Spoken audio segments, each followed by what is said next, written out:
Your Amex mobile app is a control center for your finances. Let's tour the most useful features that go beyond just checking your balance. Welcome back to Guide with Samuel. After logging in, your dashboard shows recent transactions, points balance, and due dates. Use the Statements and Docs tab to download PDFs.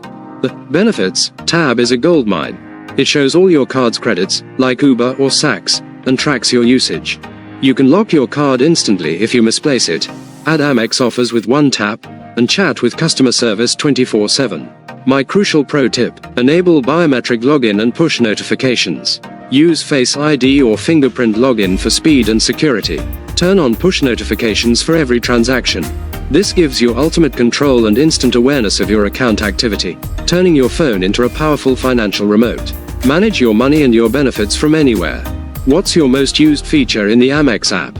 Is it offers, chat, or something else? For more guides on mastering your financial apps, hit subscribe. Thanks for watching. I'm Samuel, and I'll see you next time.